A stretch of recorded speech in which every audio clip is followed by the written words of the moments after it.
está careciendo. Hombres y mujeres no aferrados a las palabras, sino aferrados a sus deseos, en búsqueda de sus propios placeres, de sus conveniencias, y no en busca del propósito de Dios. Hablamos que la iglesia es el diseño de Dios y con un propósito. Y te invito a que vayamos a leer la palabra de Dios. Este pasaje está en 2 de Tesalonicenses, capítulo 2, versículos 14 y 15, esta mañana, esta tarde. Y yo quería compartir este pasaje porque creo que aquí se va a resumir la vida cristiana. Como tú llegaste a Cristo, por qué llegaste a Cristo y para qué llegaste a Cristo, cuál es tu destino y cómo vivir en la tierra. Este pasaje nos encierra todo, querido hermano. Si tú quieres saber la Biblia de tapa a tapa, este es un pasaje para poder comprenderlo de esa manera. La mayoría de la gente pasa por este mundo sin saber para qué estuvo aquí. Este pasaje nos explica claramente para qué estamos aquí. ¿Por qué propósito tú estás aquí esta mañana? Y también nos va a desafiar esta mañana. Algo que este mundo carece es a veces de hombres preparados, de hombres fieles al Señor, de mujeres que adornen la doctrina. Y este pasaje dice la palabra de Dios allí, a lo cual os llamó mediante nuestro Evangelio, para alcanzar la gloria de nuestro Señor Jesucristo. Así que, hermanos, estad firmes y retener la doctrina que habéis aprendido, sea por palabra o por carta nuestra. La verdad que la carta de Tesalonicenses es una carta donde el contexto de lo que estaba hablando Pablo aquí estaba bajo muchísima presión. Esta iglesia había también confusión doctrinal, había persecución, había un montón de cosas dificultosas y temor también de los tiempos. Recuerda que en Tesalonicenses habla del fin de los tiempos. Y si tú te pones a pensar, hoy estamos en un momento de la vida del mundo donde es peligroso, donde hay confusión, no sabe qué va a pasar, hay guerras y rumores de posibles guerras, hay muchas cosas que están sucediendo en los cuales la verdad que nuestra vida parece no estar estabilizada o que tiende a desestabilizarse en cualquier momento. Y eso es algo que este mundo va a proveerte, querido hermano. Este mundo te va a proveer el hecho de que tú no tengas dónde sostenerte. Lamentablemente muchos cristianos que están viviendo aferrados a este mundo con la idea de que este mundo les va a sostener. Tienen un buen trabajo, que son una buena familia y un montón de circunstancias que parecen que sostienen su vida. Pero eso puede cambiar en un instante en este mundo, querido hermano. Este mundo no puede garantizarte un sostén. ¿Quién es el único roca de los siglos? Jesucristo. No es este mundo, no es la circunstancia que pasemos ni el buen vivir que tengamos aquí. Todo eso puede cambiar. Pero fíjate lo que dice el pasaje. A lo cual os llamó. A lo cual os llamó. ¿Quién fue el que te llamó a ti, querido hermano? Esto es algo clarísimo en la Escritura. Dios nos ha llamado a cada uno de los que estamos aquí para alcanzar la salvación. Pero fíjate que dice, a lo cual os llamó. Es un llamado soberano de Dios. No es algo que vos decidiste venir a Él. Él te ha llamado. Es un acto soberano. Querido hermano, un cristianismo superficial es una realmente tontería vivir de esa manera. Porque el llamado no fue superficial. Dios no te entregó un folleto para ver qué haces con Él. Él te llamó para disfrutar de la gloria. Fue un llamamiento de Él. En la teología reformada llamamos este llamamiento eficaz, con el propósito glorioso. Pero fíjate lo que dice ahí. Él os llamó. No hay ambigüedad en este pasaje. No hay ambigüedad en tu llamado. No hay incertidumbre en lo que Dios hace con tu vida y con mi vida. ¿Por qué vivimos como si no supiéramos quién es Dios? Dios es el único que dice, esto voy a hacer, y lo hace. Y como dice Daniel 4:35, no hay quien detenga tu mano y le diga, ¿qué haces? No hay nadie, Dios no te pide permiso. ¿Recuerda esa frase evangélica de un cliché evangélico que tenemos escuchando desde hace años? Dios es un caballero y te pide que abras las puertas de tu corazón. Dios no es un caballero, querido hermano. Dios es un soberano Dios. No hay otro Dios como Él. Y Él es el mismo que te ha llamado. Cuando Dios decide algo en tu vida, cuando Dios hace pasar algo por tu vida, va a ocurrir. Muchas veces nos hacemos preguntas de que quizás alguien ha vivido una infancia terrible, o padres terribles, o lo que fuera. Querido hermano, eso fue permitido por Dios. Tiene un propósito. Dios te ha llamado. La Biblia le dice en los libros de los Salmos que están escritos todos nuestros días sin faltar ninguno de ellos. ¿Cómo podemos estar desconfiando en un Dios que llama? Un Dios que tiene propósito. Y esto es así y tiene apoyo bíblico en toda la Escritura. Yo quiero decirte dos versículos, no tenemos toda la tarde para compartir. Ale me dijo solamente 2 horas de prédica nada más, me dijo. Entonces, no nos vamos a ver todos los textos. Romanos 8:30, recuerda ese pasaje, la cadena de oro de la salvación. A estos que llamó, a los predestinó, los justificó, los santificó y los glorificó.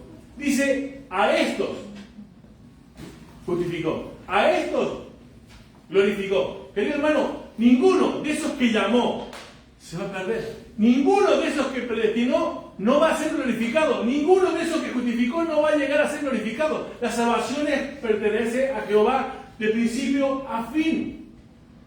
Querido hermano, el libro de Efesios cuando dice que los libros del Espíritu Santo, que es las arras, la seguridad, la garantía de aquello que vamos a adquirir, es la salvación de nuestras almas. ¿Saben qué pasa si alguien dice que puede perder la salvación? Es que Dios ha cometido un fraude. Porque te dice que te da algo y después no te lo da. Por eso la salvación no se pierde, porque nunca dependió de nosotros, porque es una salvación por medio de la gracia de Dios, por medio de la fe. ¿Por qué? Porque Él te llamó. Y eso me cambia todo. No dejó un folleto para que tú veas qué haces con Él. Él te llamó. El mensaje de hoy, recuerda, es firmes en la palabra. Él te llamó con un propósito. Él es el soberano Dios. Juan 6:44 dice, nadie puede venir a mí si el Padre no le trajere. Nadie. En otra traducción dice ninguno. Pero también dice puede. La palabra griega dinamis o dinamita. No hay poder, no hay capacidad para que tú vengas a Dios a menos que Él te atraiga. Y cuando Él dice, ven, tú vas a venir. Tú estás aquí porque Él dijo, ven. Él te llamó, querido hermano. Así que no se trata de que tú estás aquí porque le buscaste primero, sino porque Él te llamó con un poder irresistible, querido hermano. Y eso nos debe llevar a vivir dándole gloria a Dios. Porque tú y yo en la salvación lo único que hemos podido aportar es nuestro pecado. Nada más. Nosotros íbamos en lugar corriendo en contra de lo que Dios quería. Y Él nos atrajo hacia Él. Ahora, cuando Dios nos llamó, dice la palabra de Dios en el libro de Efesios capítulo 2, versículo 1, que nosotros estábamos muertos en nuestros delitos y pecados. Y éramos por naturaleza hijos de ira. Estábamos muertos. Yo te pregunto, ¿qué posibilidad hay que un muerto responda a un llamado? Ninguno.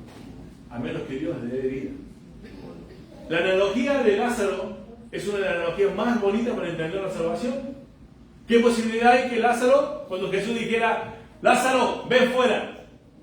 ¿Estamos muertos? No hay ninguna posibilidad que se respondiera a ese llamado, a menos que Dios le diera vida. Eso es lo que hizo Dios contigo y conmigo. Estábamos muertos espiritualmente. Ahora entiendes un poquito más lo que decía Génesis. Del día que comieres de este árbol, ciertamente morirás.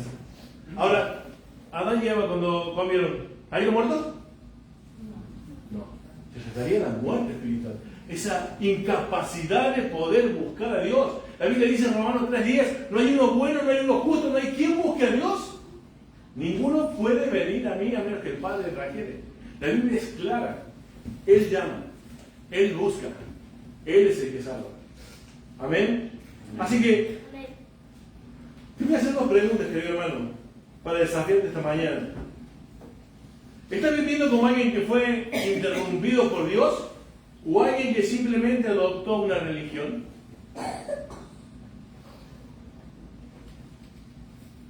¿Tu vida refleja que fuiste rescatado o solo que cambiaste de ambiente? Porque hay gente en una iglesia, hay gente que viene a la iglesia porque hay gente guay ahí. Gente que son buena gente. Espero que no vengas a la iglesia porque aquí es buena gente. Venga porque Cristo te fue, te buscó y te rescató. Cristo interrumpió tu vida cuando tú estabas muerto y te dio vida. Así que, querido hermano, hay algo importante. Este llamamiento eficaz no es solamente una información. es una transformación. Es por ello que el venir a la iglesia, el haber oído el Evangelio, se transmite en una vida cambiada. Porque cuando tú tienes un encuentro con Dios, tu vida no queda igual. O le rechazas, o cambia tu vida. Así que, querido hermano, hago una aplicación para entender que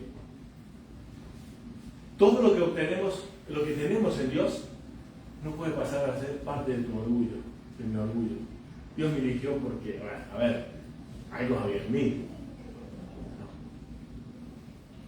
No. Esa seguridad que me voy al cielo, no es porque yo la retengo, la mantengo, es que por gracia soy salvo. Y como dice 1 Pedro, capítulo 1, versículo 5, que somos guardados por el poder de Dios mediante la fe hasta alcanzar la salvación que nos espera. El poder de Dios es el que te guarda a ti y a mí hasta que lleguemos a la salvación. Si no fuera por Él, nosotros ya lo habríamos perdido. Ahora Dios usa un medio, dice, al cual os llamó por medio del Evangelio. Esto es algo importante, querido hermano. Tú estás aquí porque Dios te llamó, pero te llamó no por lo guay que fue alguna persona, te llamó por medio del Evangelio, mediante nuestro Evangelio. Él usa medios, querido hermano. Y la Biblia dice que Dios usó para salvar nuestra vida la palabra de Dios. Es la única que tiene poder para salvar. Romanos 1:16. Porque no me avergüenzo del Evangelio, porque es poder de Dios para salvación de todo aquel que en él cree. No hay otra manera de ser salvo, querido hermano. Tus hijos no se van a salvar por tu ejemplo. Te tienes que explicar la palabra de Dios. Tus vecinos no se van a salvar por tu ejemplo. Te tienes que explicar la palabra de Dios. Tu esposa, tu esposo, no sé la situación que te encuentres. Pero en medio de salvación, ese Dios soberano salva por medio de la palabra. Porque a veces los reformados somos acusados de que no tenemos que explicar el Evangelio, total ya somos escogidos. Pero eso es no entender cómo funciona la salvación, que también es diseño de Dios. Y Él diseñó que la salvación se llega por medio de la palabra de Dios. Por eso nosotros les predicamos a todos, porque allí están los escogidos de Dios, los que Él va a resucitar en el corazón, para que entiendan la palabra de Dios, le ilumine el Evangelio. Así, como yo no sé quiénes son los escogidos de Dios, es el que llamó, yo tengo que llamar a todos. Por eso no podemos dejar de predicar. Ahora, esto no te produce incertidumbre, te produce más seguridad, porque ya no se trata de lo bueno que prediques tú, de la elocuencia de tu mensaje, de que hagas llorar a la gente para que se emocione y venga a Cristo, para que le diga que se va a sanar para que venga a Cristo, para que le diga que su matrimonio se va a salvar si viene a Cristo. El mensaje es la palabra de Dios. Amén. Y no necesita que le ayudemos, querido hermano. No necesita nuestra elocuencia, de nuestros argumentos. El predicar el Evangelio sabiendo que Dios escoge, que Dios es el que salva, nos tiene que dar más tranquilidad aún de predicar el Evangelio. No frenarnos. Nos tiene que dar más satisfacción, más garantía de que eso va a suceder. Porque es Dios quien lo dice. No se trata de nosotros. Es el medio por el cual Dios nos salvó. Dios te salvó a ti. Romanos 10:17. La fe viene por el oír por la palabra. La palabra de Dios. 1 Corintios 1:21. Agradó a Dios salvar a los pecadores por la locura de la predicación. Así que, querido hermano, fíjate algo que dice por medio de nuestro Evangelio. Hay un Evangelio, no por medio de un Evangelio diluido, no por un Evangelio de emociones, no por un Evangelio centrado en el hombre.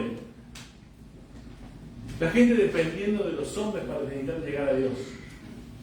Ese no es el Evangelio. Tú tienes que llegar a una iglesia, querido hermano. Dios te llamó mediante el Evangelio, pero tú tienes que escoger, tu responsabilidad es escoger una iglesia que te haga mirar a Cristo, no mirar al pastor. El Evangelio realmente centrado es en Cristo, no en los argumentos, en la elocuencia de quien te está hablando. Querido hermano, ese Evangelio es el que está inspirado por Dios.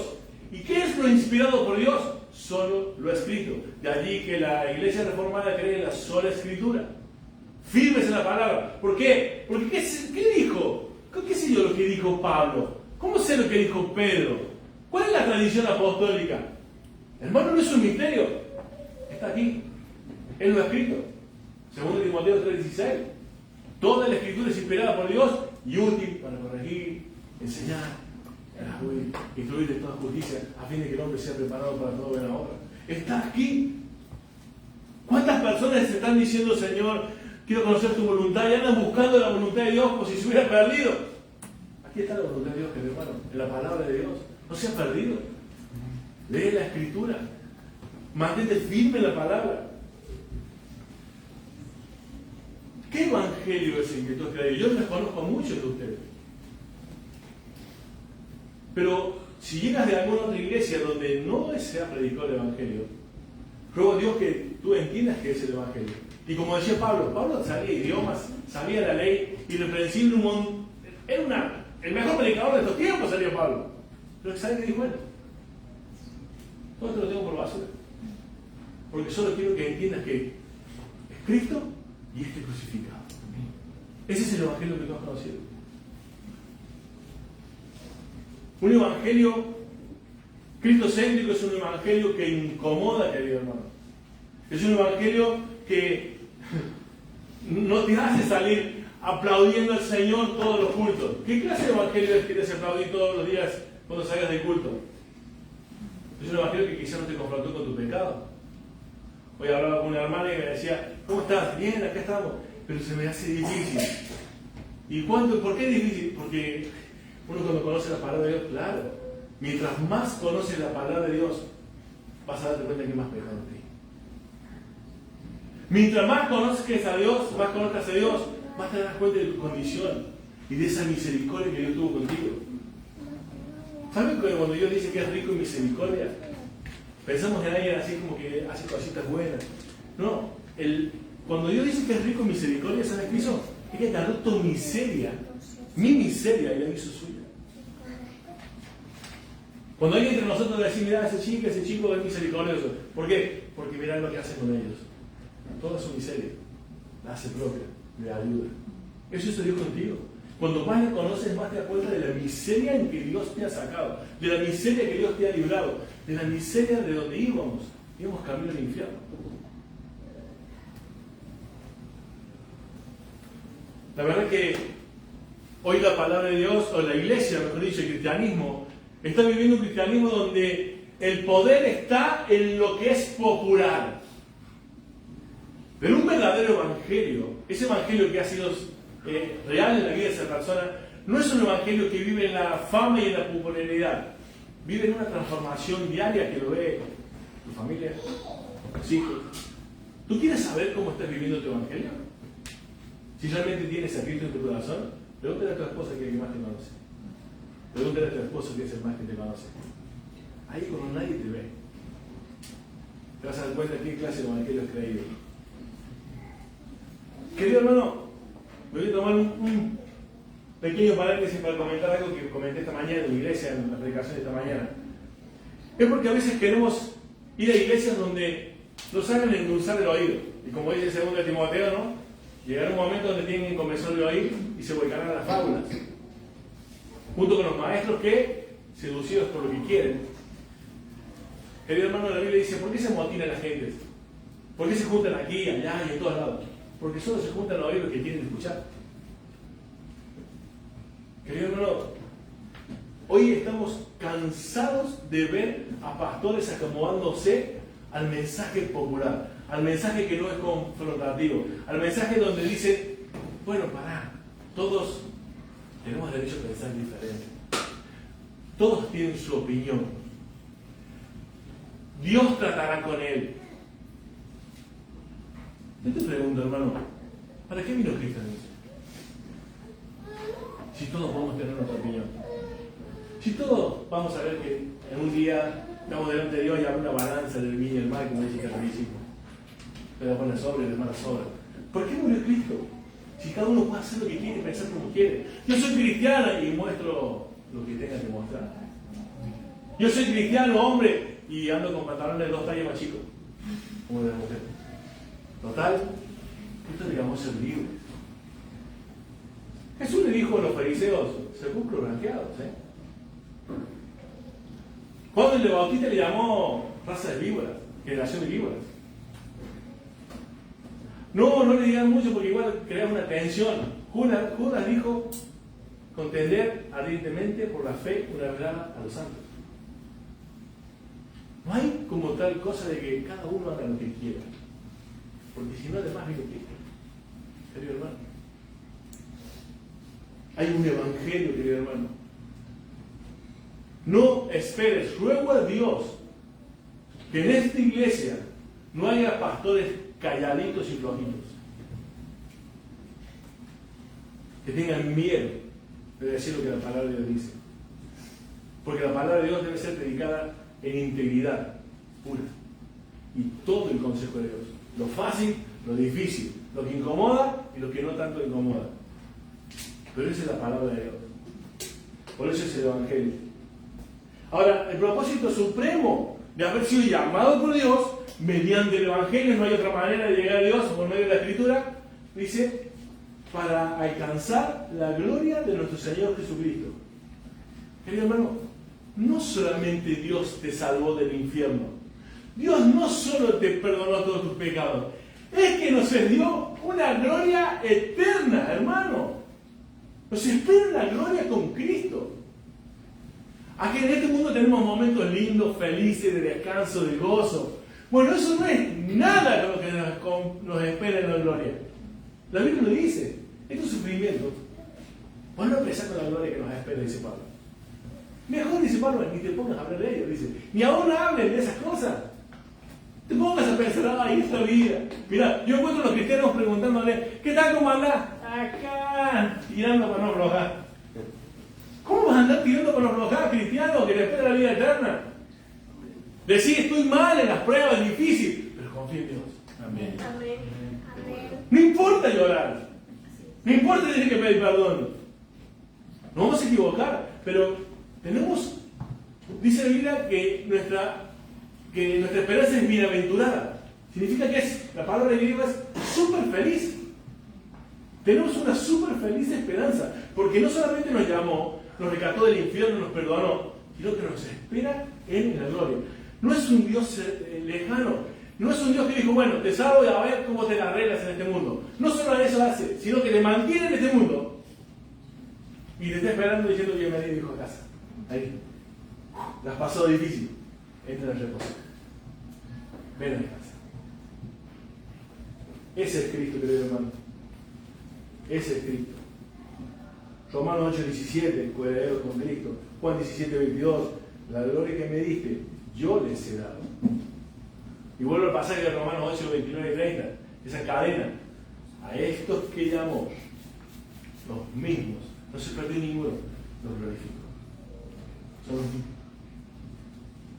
Así que, querido hermano, disfruta de lo que tenemos en Dios. Pero Dios no nos ha prometido la salvación para que en esta vida seamos exitosos, ni siquiera ha prometido una vida cómoda, ni siquiera ha prometido cumplir nuestros sueños. Ese mensaje de hoy, ven a Cristo y tus problemas se acabarán. Escuché hace poquito uno diciendo, un lobo rapaz diciendo, la enfermedad es ilegal en la vida del creyente.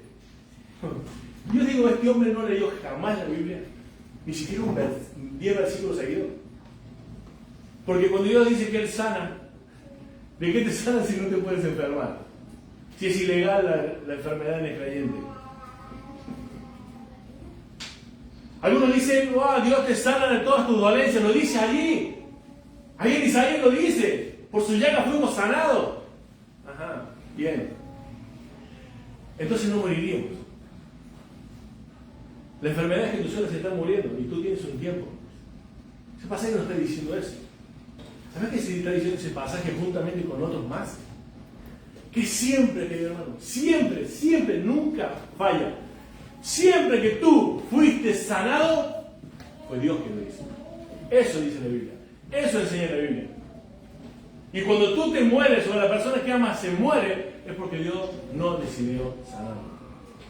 Porque el médico le da la pastillita a ella y le da la pastillita a él. A ella le funciona y a él no. Pero si él termina pastillita, es que Dios sanó y Dios no sanó. Dios nunca prometió sanidad para toda enfermedad en todo tiempo. Él ha prometido que estar en esos momentos de sanidad y en adversidad. Eso es lo que Dios ha prometido. Él ha prometido estar contigo cuando tengas cáncer o cuando no tengas cáncer. Eso es lo que ha prometido Dios.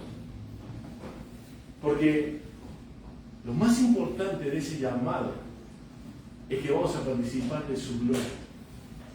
Aquí estamos un tiempito. Nos espera la eternidad. Así que, querido hermano, también algunos con este mensaje de prosperidad, de confesión positiva y todas estas cosas que están dando vuelta, están prometiendo cosas que Dios no ha prometido. Porque sí, algo que Dios ha prometido es que los que quieran seguirme padecerán persecución. Eso sí es una promesa de Dios. Nunca Dios le prometió: hoy será tu mejor vida aquí, después que te conozca. Porque esa mejor vida a ti hoy significa que una madre que estuvo orando por su hijo que estaba descargado en las drogas, 20, 30 años, llegó a Cristo, le fue a predicar a esos que le vendían droga y lo mataron. ¿Esa es la mejor vida para tu hijo? ¿Eso es lo que estuviste hablando tú? No, eso es la voluntad de Dios. Dios nunca ha prometido la mejor vida aquí. Aquí ha prometido que te van a perseguir, que no vas a ser el más popular, que van a mentir contra ti, que nos van a meter en la cárcel y que algunos en nombre de Dios nos matarán, como ya pasa. Querido hermano, quiero decirte que no hay gloria sin cruz. No hay exaltación sin humillación. Así que seamos cristianos firmes en la palabra. Y ser cristianos firmes en la palabra significa que no estamos aquí en busca de beneficios temporales, porque realmente el evangelio que nos promete es la vida eterna. ¿Sabes que cuando un cristiano llega a la iglesia, bueno, digo cristiano, llega a la iglesia y solo va a esas iglesias donde le prometen tantas cosas? Yo creo que estaría Jesús le diría: hey, ¿saben por qué están aquí? Todos ustedes, como le dijo Jesús, por los panes y los peces, no por mí. Es por eso que algún día Jesús va a decir a los que están en la iglesia: a la derecha los cabritos, a la izquierda las ovejas. Es por eso que Jesús en Mateo 7 le dice que vinieron a él y Jesús le dijo: apartó de mí, no os conozco, nunca os conocí. Pero Señor, si en tu nombre echamos fuera demonios, hicimos un montón de cosas, estábamos en la iglesia, éramos los líderes, éramos los pastores, ¿cómo me dices que no me conoces? Nunca os conocí. ¿Por qué? Porque no han entendido el Evangelio, no han creído en el Evangelio, no han sido transformados por el Evangelio, que es el único que transforma las vidas. Porque ese llamamiento eficaz no es información, es transformación. Firmes en la palabra. El que persevera hasta el fin, ese es salvo. Y esa perseverancia dará el Señor. La señal de que tú eres un hijo de Dios es que perseveras hasta el fin, querido hermano. No es que no te equivoques, es que sigues adelante, poniendo los ojos en Él. Sigue el pasaje y hay una ilustración que habla de un mendigo, ¿no? Y imagínate un hombre mendigo que vive en la pobreza, no sabe qué hacer para llegar al día, no trata de llegar a fin de mes, no sabe qué hacer para llegar al día, pero sin saber que es hijo de un rey.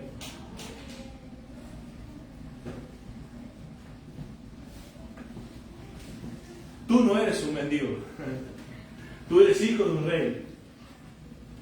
Pero no digas como una vez le prediqué esto y un señor se bajó, vino hacia donde terminé yo de predicar y me dijo: sí, porque como yo soy un hijo del rey, tengo que andar en autos lujosos. Eso es lo que le había enseñado en su iglesia. No, porque siendo hijo del rey, refiriéndose a Jesús, ese rey, del cual somos hijos, aquí en la tierra, no tuvo dónde reposar su cabeza.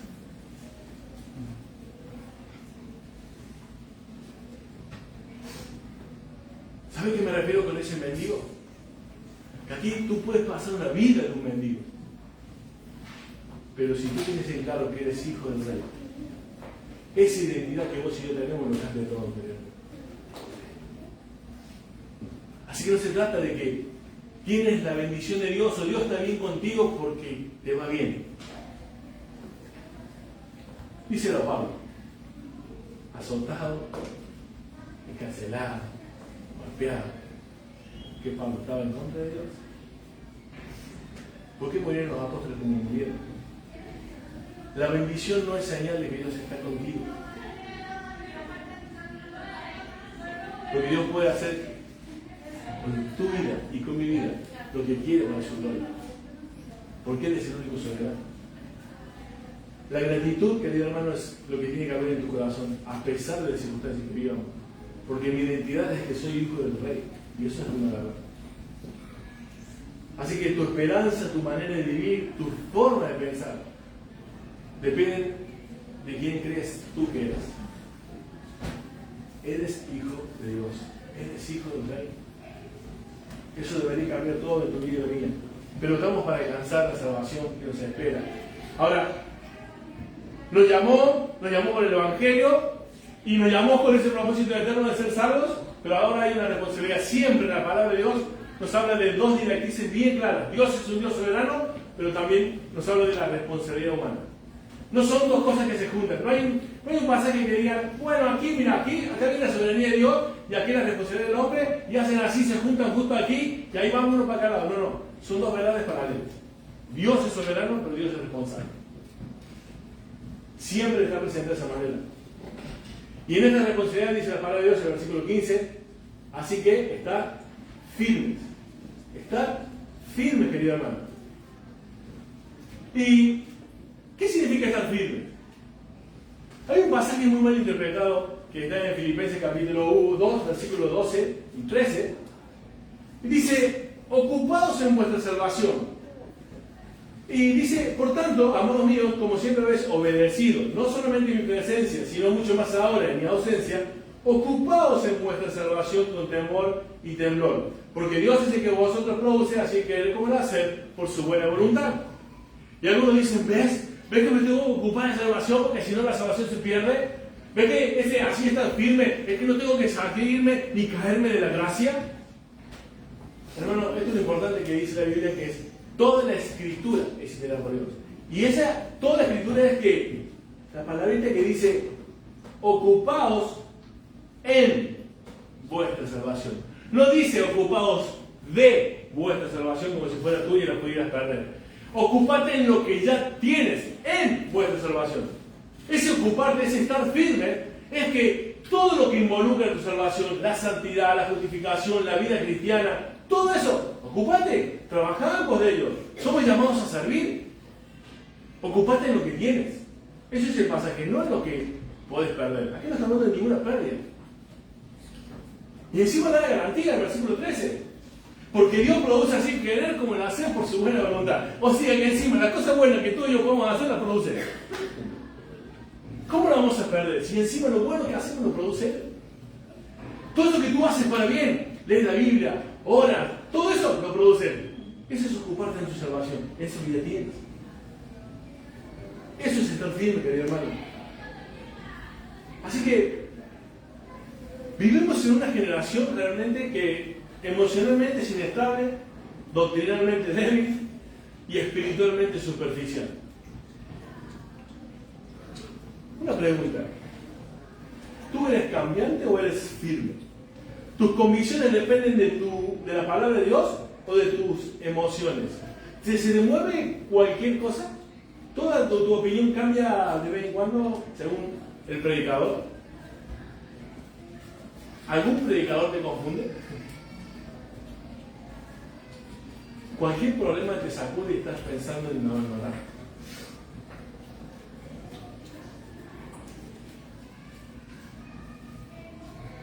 Todos nosotros pasamos momentos difíciles en la vida cristiana, donde parece que ya no aguanto más o mira lo que me pasa.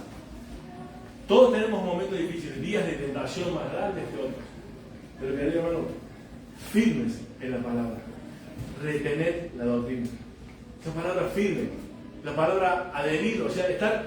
¿Viste cuando tú tienes una planta que está empezando a caerse? Tú le pones un tutor algo para que tú lo adhieres a ese tutor, a lo que lo puedes sostener y esa planta sigue adelante. Querido hermano, esto es lo que nos está pidiendo la palabra de Dios. ¿Has sido llamado? ¿Has creído en el Evangelio? ¿Te espera la gloria? Entonces aquí en tu vida, sostínete en lo único que puede ser sostenido en tu vida, la palabra de Dios. No hay nada. El pastor no te va a sostener. Tu mujer no te va a sostener, tu esposo no te sostiene, tus hijos no te sostienen. Todo eso puede caer.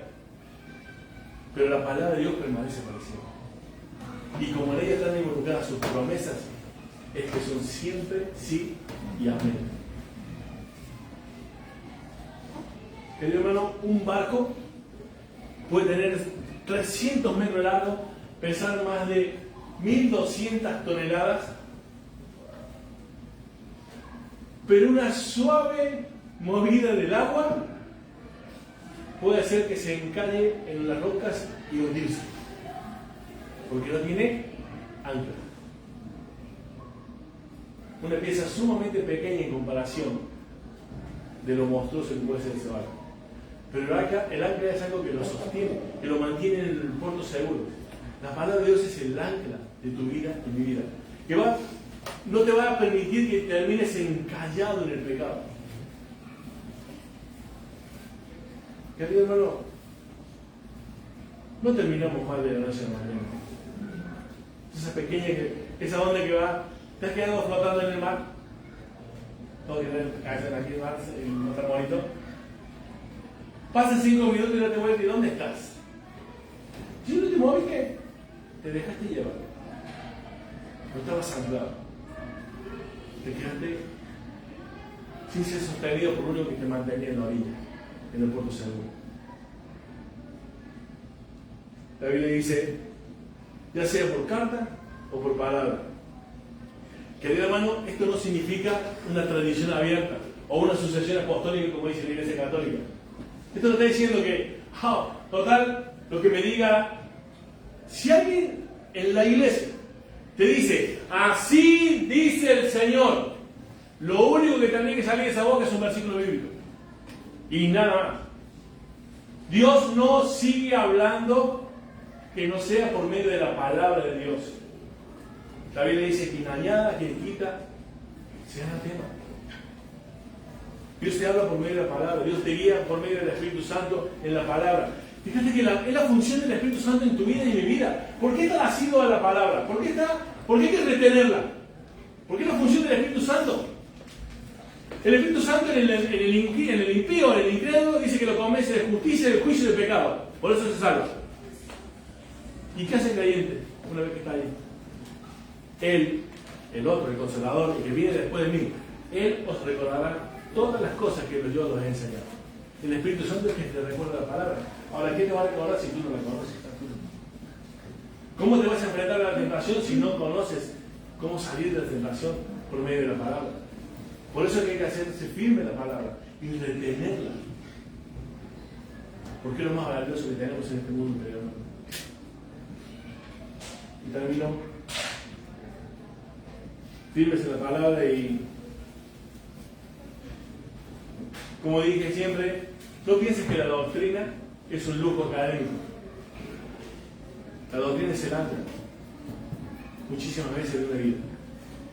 No entiendo por qué me pasa esto, pero creo lo que me dices. La doctrina es importante, que leamos. Ese versículo, la letra mata el espíritu de la vida. Y dice, bueno, no hay que estudiar la Biblia. ¿Cómo no vas a estudiar? ¿Cómo conoces a Dios si no es por medio de su palabra? Si no es por medio de la doctrina. Así que, querido hermano, no se trata de tu experiencia, no se trata de tus emociones, no se trata de la cultura. Tu vida debe estar gobernada por la palabra, no por todas esas cosas. Tu vida debe estar siendo filtrada por la palabra. Hay gente que dice, a ver, ¿puedo hacer esto? Y esto me dice el mundo, lo paso por la Biblia y sé si lo tengo que hacer o no. Y hay algunos que dan la Biblia y está el mundo y dice, bueno, a ver la Biblia, ¿cómo la puedo llevar ahí? No traemos el mundo a la iglesia.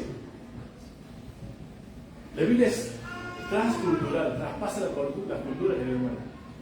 Lo mismo que se enseñó antes sirve para hoy. Conclusión, querido hermano, tu vida y mi vida, que ha sido llamada por Dios, existe una respuesta. Es superficial, profunda, que es ser sostenido por la palabra de Dios. Aplicaciones prácticas para nuestra vida es que en los tiempos que estamos viviendo, lo dije esta mañana en la iglesia, estamos cansados, o la gente de este mundo está cansado de ver gente que tiene títulos, que tiene cargos y no vive según ese cargo ni título. Pastores que no son nada más que lobos. Ovejas que en realidad son cabras. Títulos. Es tiempo, querido hermano, de que dejemos de jugar a ser cristianos. ¿Se acuerdan que... Me acuerdo yo también que una vez lo dije, o algunas veces lo dije, escuchaba a mi mamá decirlo de mí. ¿Cómo van tus hijos? Mi mamá se convirtió primero, ¿no? Toda la familia, y yo era una oveja negra ahí de la familia. Y me preguntaban a mi madre cómo iba yo. Y me decían, no, anda con un pie en la iglesia y un pie en el mundo. Ese cliché evangélico que tenemos siempre. ¿Cómo está tu hijo? No, bueno, está un poco en el mundo y un poquito en la iglesia. No, no. Eso es un cliché evangélico. Es una gran realidad. O estás en Cristo o fuera de Cristo. Y es más, esto lo dijo un pastor. Hermanos, no hay un solo huérfano en este mundo. O soy hijo del diablo o soy hijo de Dios. Así que este es el evangelio que debemos predicar. Este es el evangelio que debemos vivir. Este es el evangelio que debemos mantenernos firmes para que no nos vayamos para aquí, para allá, como cualquier viento de la doctrina. Amén. Vamos a orar y ruego al Señor que esta iglesia sea como lo dice, columna y baluarte de la verdad. La columna la sostiene, está sostenida por la palabra de Dios. Y baluarte es el escudo que mantiene la sal, somos luz. Frenamos la corrupción y iluminamos la vida de lo que nos rodea. Amén. Vamos. Dios y Padre, te doy muchísimas gracias por tu palabra esta tarde, Señor. Ruego, Señor, que ella realmente sea un ancla en nuestra vida, un ancla inestable en nuestro corazón, Señor. Que tú hagas lo que tienes que hacer con ella, Señor. Quizás hoy has confortado a muchos, Señor. Quizás hoy has confrontado a muchos. Señor, hoy quizás has corregido, hoy quizás has animado. Señor, hoy quizás algunos recibieron un mimo tuyo y otros quizás una reprensión. Dios Padre, tu palabra es viva y eficaz, nos conoce, llega hasta donde nadie ve. Señor, yo te ruego que podamos vivir vidas que realmente te agraden, te glorifiquen. Que Señor, que podamos vivir como iglesia un poquito del cielo, de lo que nos espera aquí en la tierra, Señor. Mostrado en el amor los unos con los otros, en la paciencia, en la doctrina. Señor, gracias porque esta iglesia es tu diseño, Señor, no es invención humana. Gracias porque todo lo hiciste bien, Señor, todo lo hiciste perfecto. Ayúdanos, Señor. Nos reconocemos necesitados de ti, Señor. Aún tenemos tanto que aprender de ti, Señor. Yo te doy gracias por la vida de mis hermanos aquí, Señor. Gracias porque han separado este tiempo para poder estar pensando en tu obra, en tus cosas, conocer tu demás. Yo te ruego que tu palabra haga medio en los corazones, Señor. Y sé que lo va a hacer porque tu palabra lo dice. Tu palabra no vuelve vacía. A nadie le vamos a hacer. Te doy muchas gracias, Señor, por este tiempo. Te damos toda la gloria a ti, Señor. En tu nombre, amén. Amén.